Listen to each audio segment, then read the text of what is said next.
Good afternoon, everyone. I'm Maureen Malderig, and I'm the New York State leader for the Positivity Project. I used to be in your roles not too long ago. I was a principal in the West Hill School District, and I took over this position after my retirement from being a principal for 21 years this past January. And I just love this role because having been a P2 principal, it's just really exciting for me to share the enthusiasm about the Positivity Project with so many different people in schools across New York State. So today we're able to bring you this session through our sponsorship of Sanies.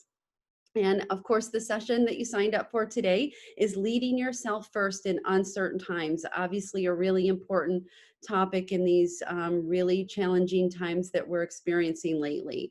And so I'm going to turn it over to Mike, who's our co-founder and our chairman of the board of the Positivity Project. And he's going to introduce himself, tell you a little bit more about himself. So thanks, Mike, for being here. Awesome. Well, thanks a lot, Mo. Just confirming, I get a thumbs up. You can see the slide deck.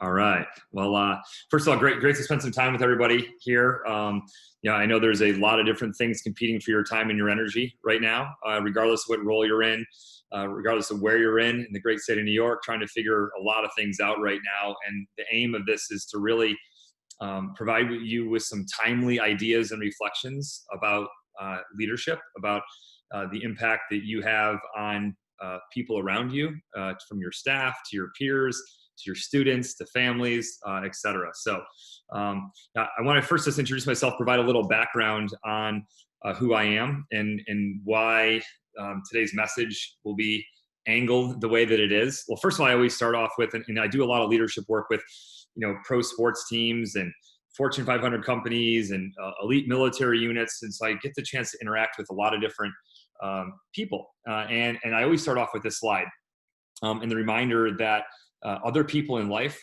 shape our character. We know that genetics, like we've got certainly that plays a role in terms of our character and how funny we are or how enthusiastic we are or not.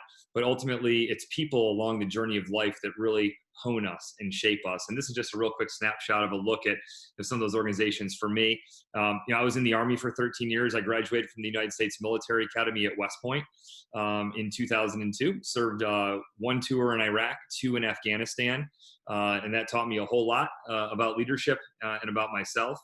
I founded a nonprofit that turns 10 years old this year called Team Red, White, and Blue. We got a lot of chapters scattered throughout the Empire State, but our mission really is to enrich the lives of America's veterans and to help drive better health outcomes for our nation's veterans, physical health, mental health.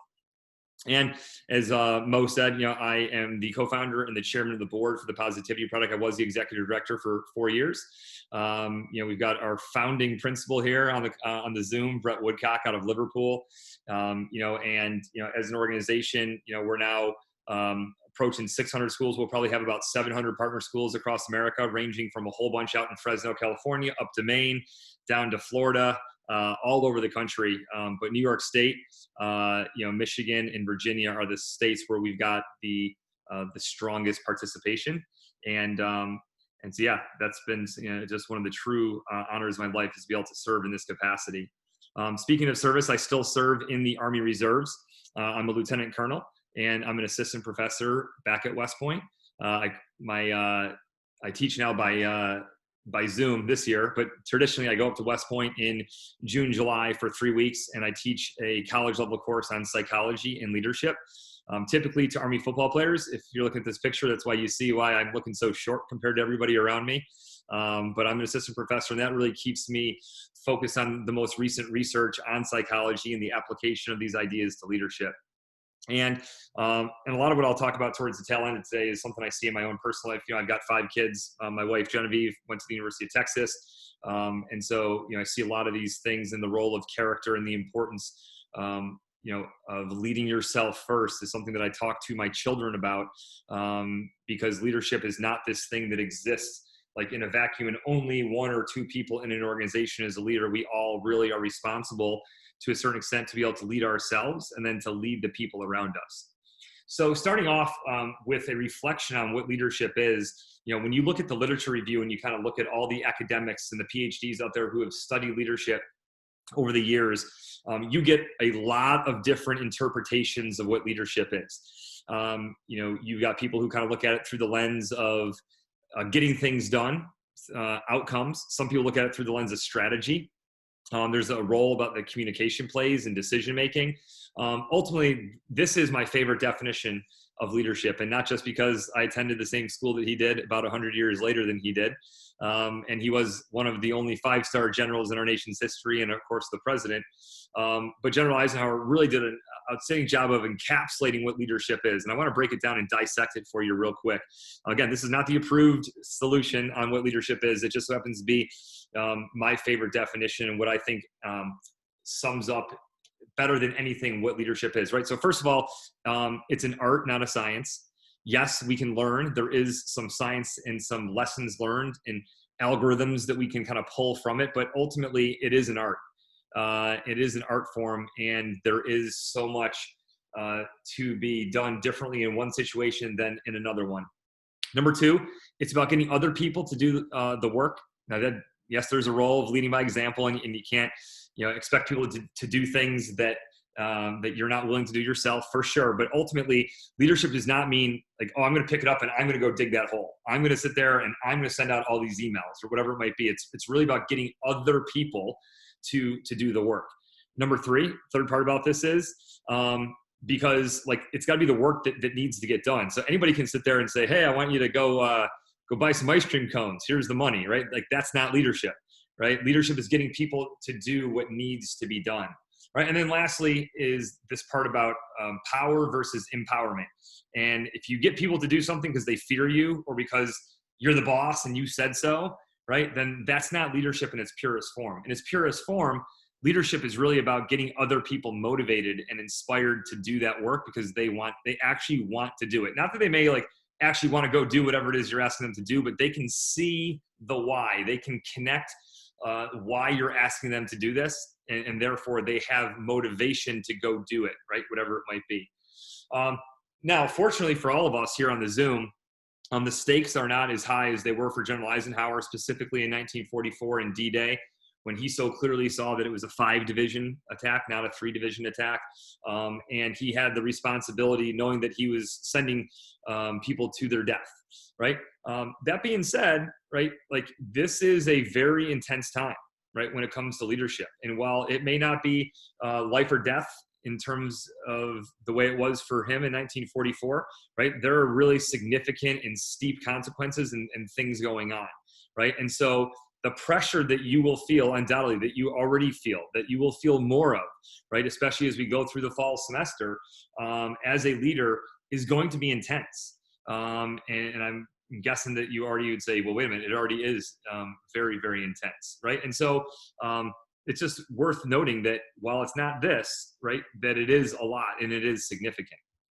So I want to spend a little time talking about some of the changes in the information age. Information age, broadly described as the time when the flow of information stopped being something that was something you either got from a book or you got from a conversation with somebody and started becoming accessible to all of us, right? Like where we were able to, within 30 seconds, pull up our phone or pull up a device and, hey, I got a question here. I want to know what's going on in this, or what's the latest that, and boom, you're getting real-time updates, right? So the information age is, generally speaking, by most people's consideration, about 15 years old, right? So around 2005-ish, but it was very much a gradual process, as it went along, right? What changed? It has changed in the information age. Number one, how we consume information. If you think back, right, the news used to be something that you might watch like once or twice a day in a fixed period of time. Now you can pull up your phone or turn on the internet or whatever it might be, and the news is updating in real time. You can check the news every 5 minutes, and you can spend 2 to 3 hours a day just consuming news and consuming information, right, in that way. The number on that goes way higher when you start talking about the stock market and ESPN.com and anything else that you might have out there that you enjoy learning about, right? Why is that important? Because that drives what we think and then what we talk about with other people.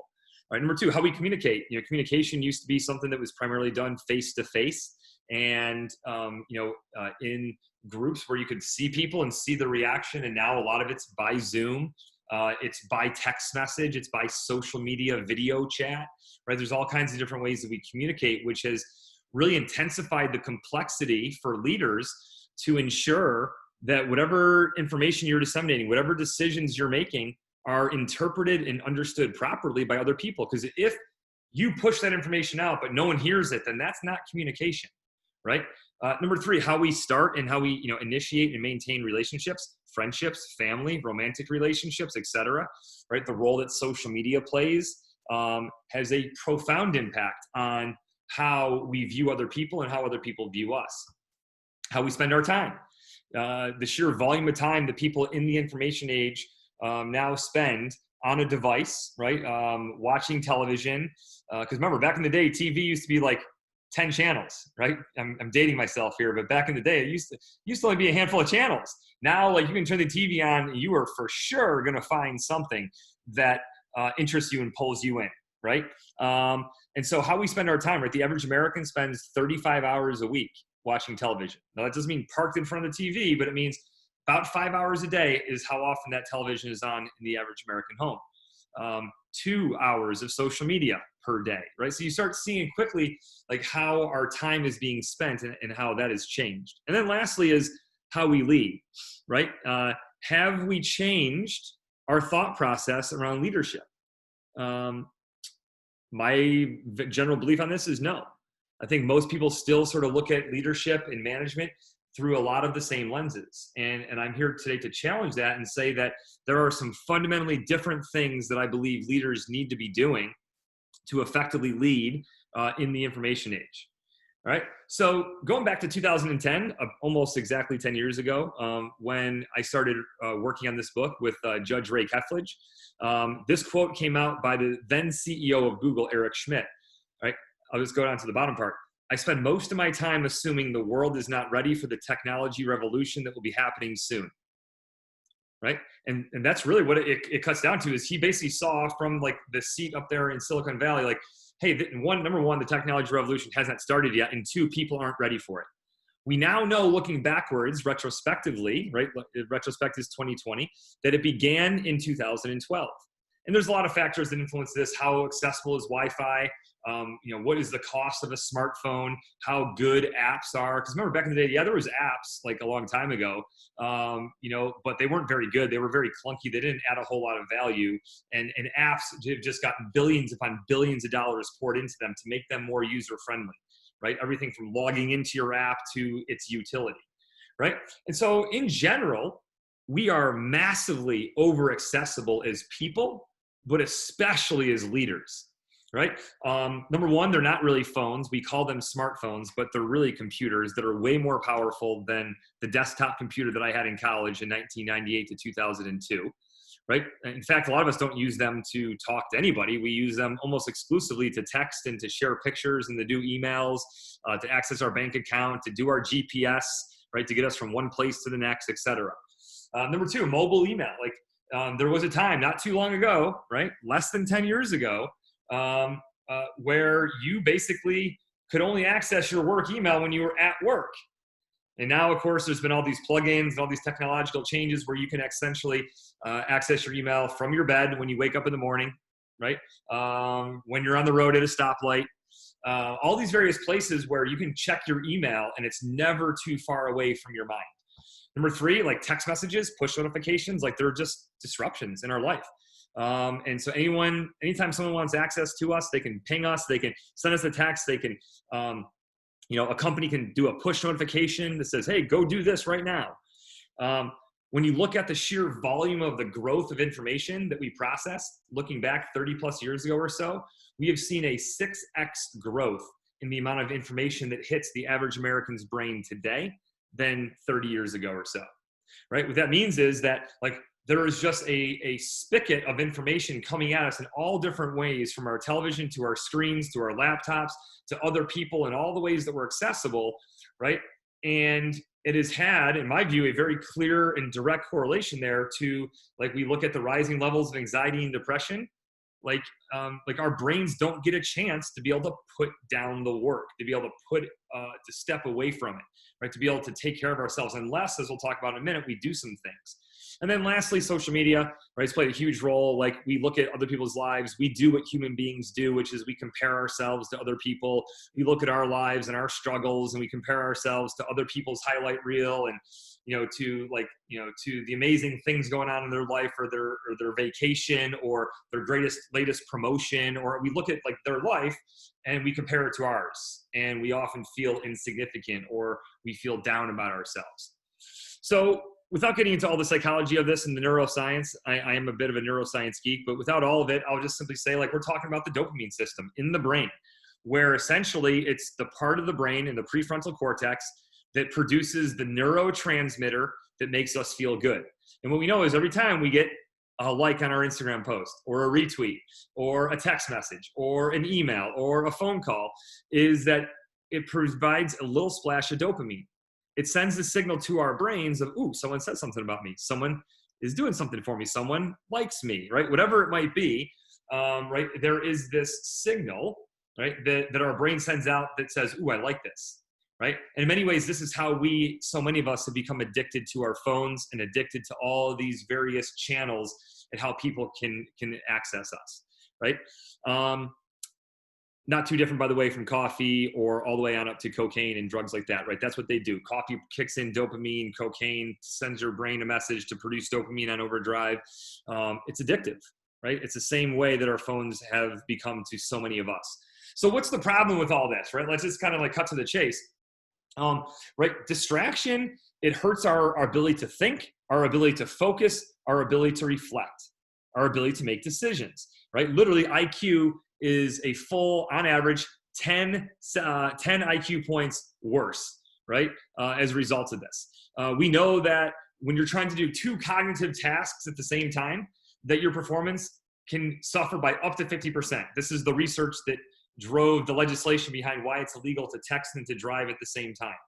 No matter how talented of a driver you are, you can't do it. You cannot do, right, driving and texting with even close to your full capacity to focus at the same time. And then there was this professor at Stanford named Clifford Nass. Tragically, he died in 2013, but he was one of the leaders in this field. And he basically said, look, like, we live in this world now in 2000, and, again, information age, starting in about 2005, where we are constantly multitasking due to primarily our phones, right? But to other influences. And when we're multitasking, it erodes our ability to focus, even when we really want to. And so this hurts our ability to make good decisions. What is one of the most important things that we do as leaders all day long? We make decisions. We make little decisions here, there, and you made the decision to whether to tune into, this presentation or not. You make decisions right now whether to pay attention or to read email, while the presentation's going on. You make the decision to either put your hand through your hair, right, or to just sit there. Like, we make all these small decisions through really big decisions, like, what's the school process going to look like this year, right? And ultimately, what he said is that our ability to be able to focus and to make decisions as people, and especially as leaders, has suffered tremendously in the information age. So the analogy I use here is it's like running a 5-minute mile. So a couple of years ago, I could run a 5-minute mile out of just sheer pride. It would hurt really bad, but I could do it, just barely. But you could put $1 billion 1 mile away from me right now and tell me, if you can make it there in 5 minutes, you keep it. And I couldn't do it, right? I couldn't do it. Why? Because you need the head strength, the heart strength, the lung strength, and the leg strength to make it happen, right? And you can't just sit there and flip a switch on and say, I feel like running a 5-minute mile. Now, if you gave me a month to train for it, I'd be all in, be training hard, and then I'd go do it, right? And I'd take that $1 billion and, I don't know, donate it to a bunch of great causes, and, but like, that is just not the way it works, right? And so the reality is that when we think about focusing, we have to make it part of our daily life. We've got to step back from the onslaught of information and the information overload and the stress of life that we especially feel as leaders. And so that begs that question. So, like, what is the solution, or at least a solution, right? And this is the book that I co-authored. It came out 3 years ago and some change. June in 2017, right? And we talk about leading yourself first, specifically through the use of solitude. So what is solitude? And if we were in we had more time, we kind of, ask people to kind of raise their hand or talk about what it is. But solitude, we define it as the psychological state of mind where an individual can focus on their own thoughts without distraction. Said another way, it's the freedom from the input from other minds. In other words, all that information, right, that's coming at you from your phone and from your TV and boom, boom, boom, all this onslaught of information, it's stepping away from that and allowing yourself to be alone with your own thoughts. Now, we interviewed a bunch of people. We read a bunch of books in history about people, and ultimately, and I'm not going to recap the book here. I'm just going to sum it up in saying this. We found that leaders said consistently that when they practiced solitude in their daily lives, right, it drove clarity, both analytical and intuitive. It made them more creative, especially when they needed a creative solution. It gave them moral courage when they needed to make hard decisions that they knew were going to be unpopular and that they were going to face pushback from. And then lastly is emotional balance, right? That with all the stress and everything going on, stepping back from it, when you feel fear, when you feel scared, when you feel anxious, when you feel like yourself sweating and you're like, oh man, almost like you're getting ready to hyperventilate because you just feel like the weight and the burden bearing down, that you step back from it, right? And that gives you the ability to have some stronger emotional balance. So what are some practices that we recommend based upon all the interviews and what we did, right? Number one, you've got to come up with, if you walk away from here with nothing else, it's the reminder or the reminder for some of you like Brett, right, who have been to a presentation before of this, but it is the reminder to separate yourself from your phone and your laptop for periods of time. If you keep them on you and they're never more than an arm's reach away, whether that's your laptop or your phone or your computer, you're always going to be accessible. And look, as a leader, part of our job is to be accessible. We have to answer people's questions, no doubt about that. But we have to come up with strategies to separate ourselves from our phone and our laptop. Number two, right? People who lead themselves first, they know really effectively what they control and what they don't. When we give our energy to things that we can't control, right, that is really challenging, right? Because our energy level goes like this, right? And so it's not saying to not care about things that you can't control, but it's saying, what are the things that I can control in this next hour, in this next day, right? And then really focus on those things that you can control. Third idea, in times of chaos, leading yourself means simplifying, right? It's very easy to allow the complexity of life to overwhelm us. And ultimately, we've got to come up with ways that we can simplify life, not just for ourselves, but for the people that we lead. Number four, set boundaries between work and personal life. This is so hard. This is hard. And we heard from teachers dating back to March and April and May about how much they struggle with this, right? I've been working from home for 5 years. And so it took me a good couple of years to get good at it, right? To be effective at being able to do this. Ultimately, you've got to be able to set up boundaries between your work and your personal life, right? If you're sitting there and you're having a personal conversation with a spouse or your kids, whatever it might be, right? And you're doing this all day long, and then you're toggling with work and answering emails and you're half paying attention, right? It's very clear. You want to be able to set those boundaries up and say, nope, this is family time. This is personal time. I'm shutting my phone off. I'm taking my computer and I'm burying it underneath my mattress for the next hour or 2 hours or whatever it might be. Right? We've got to be able to set boundaries. Getting outside into the sun, like walking, running, clearing your mind. So important to be able to do this. It's one of the benefits, of being able to do phone calls, right? And even Zooms like this. You could sit there, be on this Zoom right now on a walk, right? On your phone, if you have good enough Wi-Fi good enough bandwidth, right? And not watch the video for the first 20 minutes or whatever and just listen to it, right? You can have your conversation sometimes while walking with people. But getting out into the sun, right, and giving yourself some space and time, right, away from the phone, okay, for some of the time, but then also if you need to do some of your work with the phone, so be it, right? But getting outside and moving your body.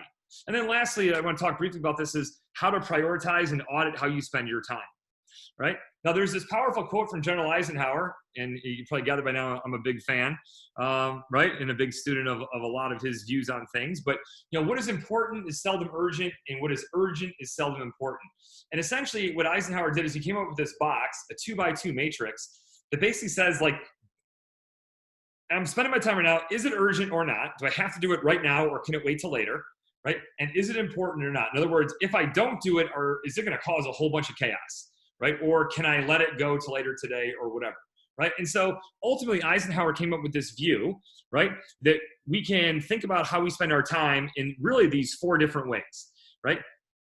Is it urgent and important, not urgent and important, not important and urgent, or not urgent and not important? And what we basically said is, like, based upon how you classify that activity or how you spend that time, it will then dictate, right, whether you should do it right now, whether you should schedule it and make sure that it's on your calendar and you're going to get to it later, whether you should just get rid of it, or in some cases, can you delegate it, or can you give it to somebody else to do? Because right now, like, you just don't have the ability to go do that, right?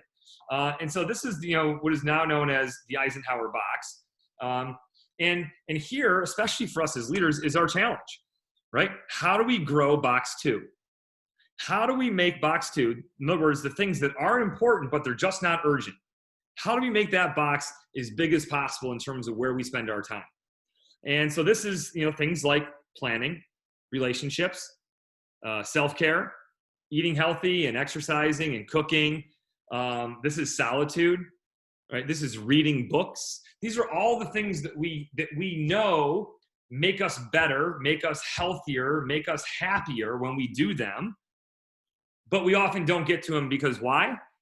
At least in our minds, because the answer is we ran out of time. I don't have time to get to it, right? I don't have time to eat healthy. I don't have time to exercise. I don't have time to plan or to read a book, right? Whatever it might be. And my argument on this would be that, yes, it can certainly feel like that's the case, but the reason why we often feel that way and we often say that is because we're spending our time in other boxes and we're not even aware of it. So you think about box 4 down there, things that are not important and not urgent. That's stuff like social media and surfing the internet and watching TV, and not just like in hour chunks, in 5-minute or 3-minute or 8-minute increments that we do throughout the day when we're waiting in between one meeting and the next, instead of picking up the phone and talking to an old friend, we just pick up our phone and we scroll through it, right? And so ultimately the goal here is, how can we spend more time in box 2? That is real lead yourself first stuff, is being willing to audit where you spend your time and hold yourself accountable and say, whoo, I spent 4 hours per day on my phone this week, right? Because for those of you who are on iOS, you get that weekly screen time report, right? And you get that, like, that. There's the data right there. This many hours per day on average, right? So if you spend 4 hours a day on your phone, what is that? Like, do the basic math. 28 hours of your hours that you're awake, are spent on your phone, right? And that's not comfortable necessarily to read or to get that feedback, but that's lead yourself first stuff. So 2 steps in the right direction for you. Number 1, yes, we all have to-do lists. We all have calendars with things on them, right? But can we build and take the time and the energy to build a stop doing list? What are those things in box 4 that are not making us better, that are not adding value to our lives? And how can we come up with a plan, an accountability mechanism to get rid of them? So for me, I got rid of my TV, right? Like, I found myself spending too much time on TV, things I didn't want. Like, we got rid of cable, right? On your phone, like, if you find yourself spending too much time on Instagram or Facebook, delete the app, right? I got rid of the Twitter app on my phone, the Facebook app on my phone. I still have Instagram app on my phone because it's kind of weird, like on a desktop, right? But like, ultimately, like, you got to get those things off your phone. You have to come up with a stop doing list, right? And number 2 is we've got to get better at saying no. And that sounds like, ooh, like, I don't want to say no. Like, but if I was in the room with you, I'd ask you, like, well, who here is a people pleaser? Who here says yes to everything, right? It's a lot of us. And ultimately, we've got to get better at saying no. Why? Because when we say no to certain things, we're saying yes to things that are more important. We're saying yes to things that we know are critical and things that we should be doing. And so I love this quote here, right? You can still be a warm and loving person and still say no. It just takes practice, right? This doesn't mean that you should get in the habit of saying no to everything and turning down all these invitations and all this and that, but it's saying that if you find yourself saying yes to things over and over and over and over again, then there is a cost there, and it is your energy, it is your sanity, and it is your ability to give your very best and your energy and your focus to the people that you lead and the people that you love, right? So a couple of thoughts as we kind of turn towards the tail end of the presentation here. I want to talk about specifically those ideas as it pertains to our time right now. Dating back to 1987, the U.S. Army War College coined a phrase called VUCA, right? VUCA is volatile, uncertain, complex, and ambiguous. This describes combat, this describes deployments, and this certainly describes life in America in 2020, especially for educators, right? Volatility through the roof, uncertainty and complexity, ambiguity, right? We know there's this abnormal new normal. People spend less time in person, and all the things that flow from that. We know, right, how important in-person interactions are to our mental health and mental well-being and to our happiness. It's an election year, so brace yourselves. As Congress gets back post-Labor Day, September 4th through November 3rd, the likelihood of a contested election all the way through and into January, right? The next 5 months is going to be a wild ride on just that front alone. COVID, right? Do we see like a true second surge in the flu season, right? What is your schedule for schools and for students? Does that have to change, right? And then just the ongoing stress that family and your colleagues and your peers and students feel and their families.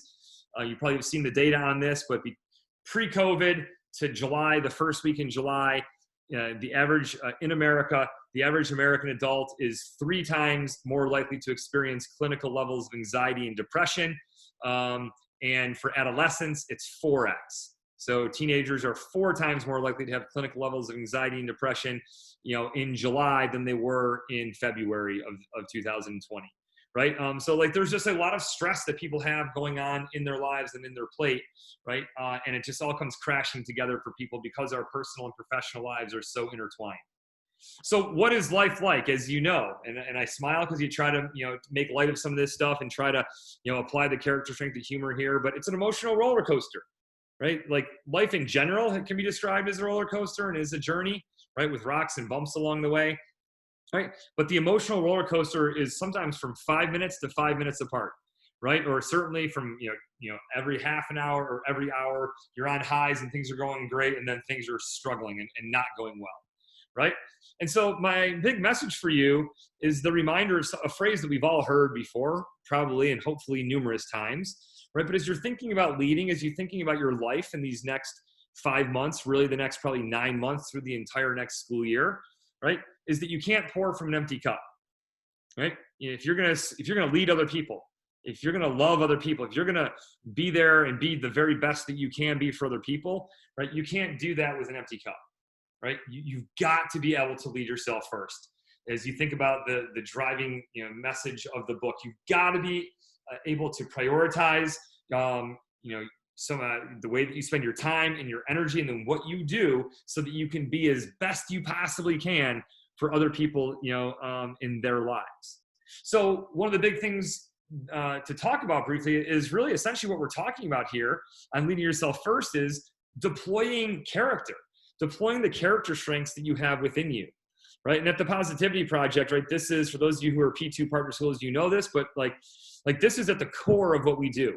Is the research is super clear that positive psychology has taught us that these 24 character strengths exist within all of us. And they exist within people across different cultures, different ages, you name it. Like we have these character strengths that we can call upon to be able to lead ourselves effectively. Now, there's certain ones that are more important than others, right? But there's certainly a role of self-control and prudence. There's a role that optimism plays in the future. There's certainly a role that forgiveness will play in terms of when people make mistakes in a chaotic and a stressful environment.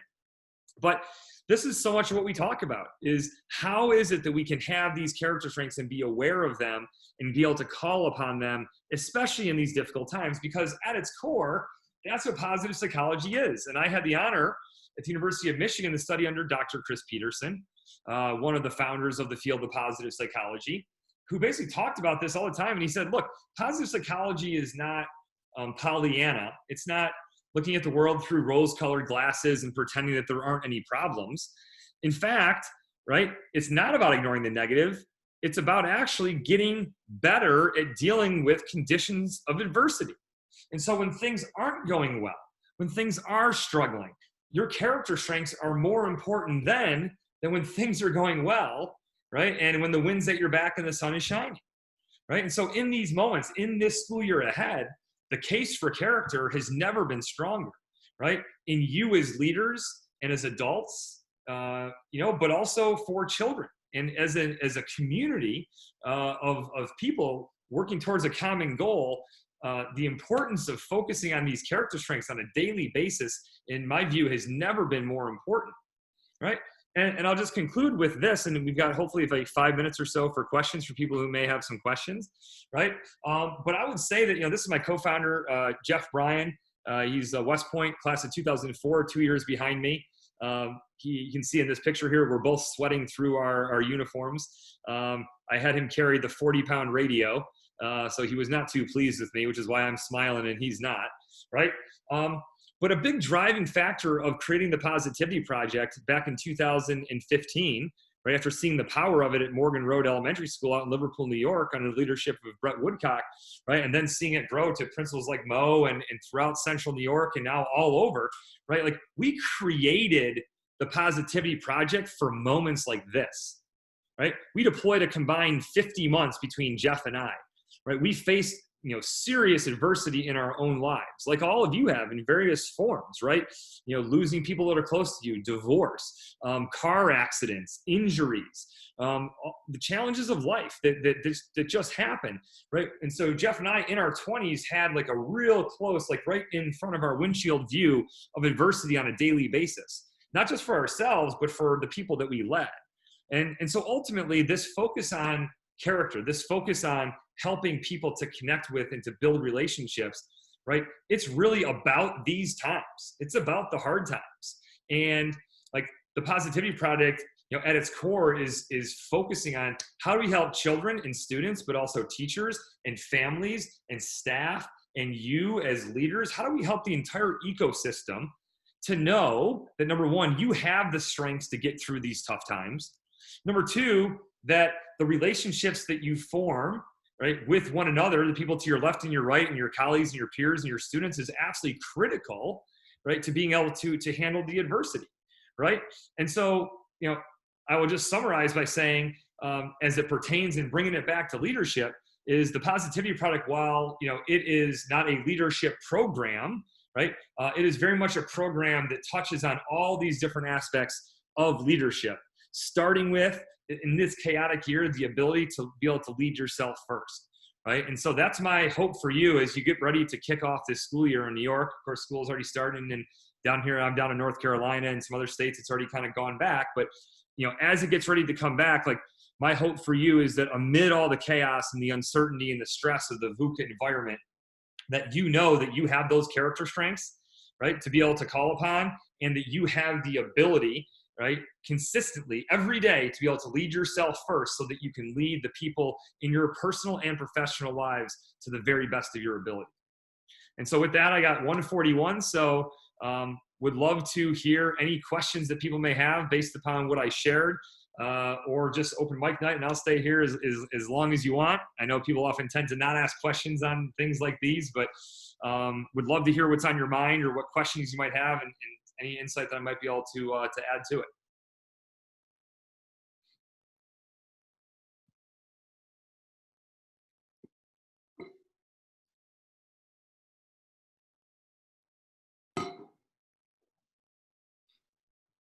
Mike, I'll just throw out there that I've heard you talk about this stuff a number of times, but I knew that it was critical today to take a minute to step back from all the crazy. And I'm glad that I did, because you put some reminders in my head as far as, turning it off.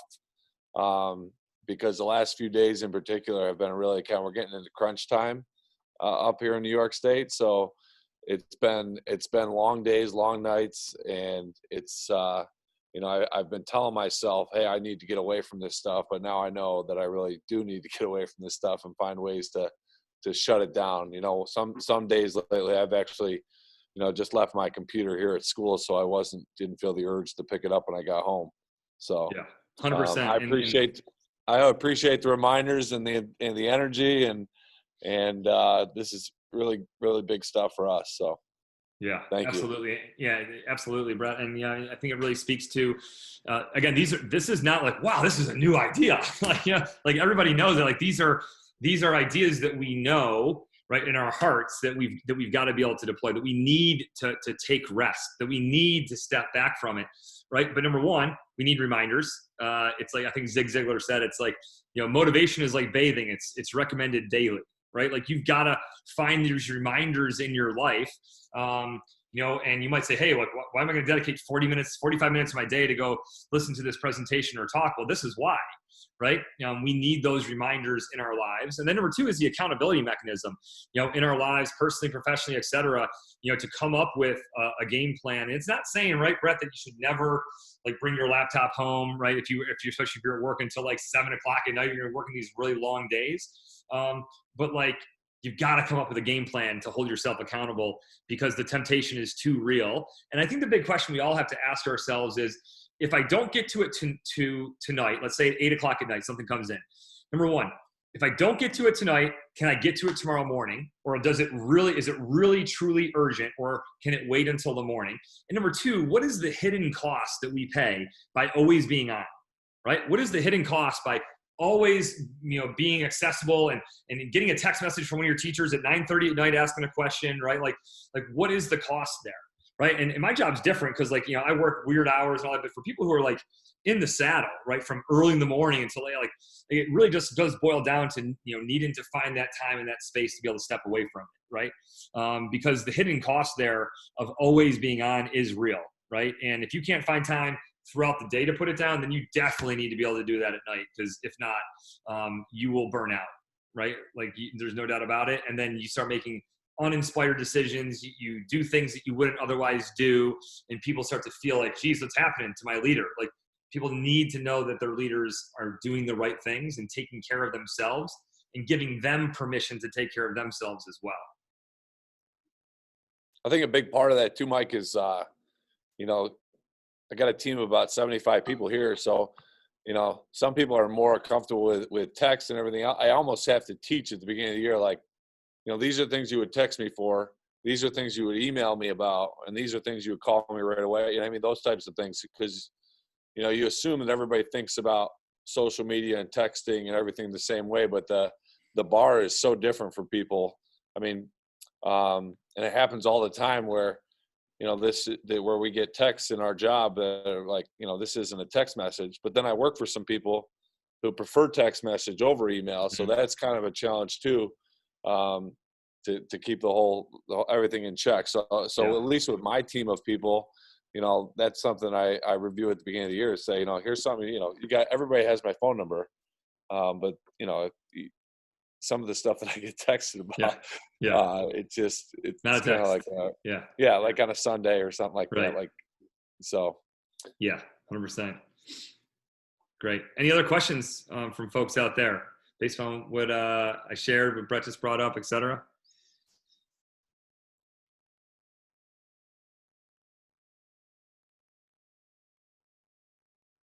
All right. Well, I appreciate the notes from Amy, Daisy, et cetera. So, hey, great to see everybody today. Really appreciate, your time, and taking the time out to be able to listen in on that.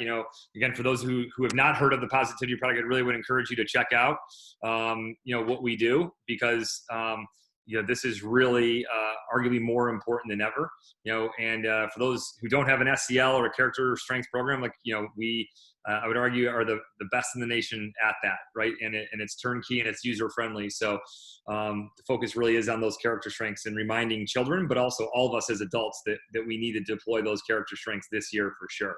So thank you so much. Thanks, Mo, for organizing and working with Sainis on this. And again, really appreciate everyone's time, and good luck, on the days and the arduous weeks ahead. Thank you for your service and for your leadership. And we'll see you later. Thank you so much, Mike. We appreciate it.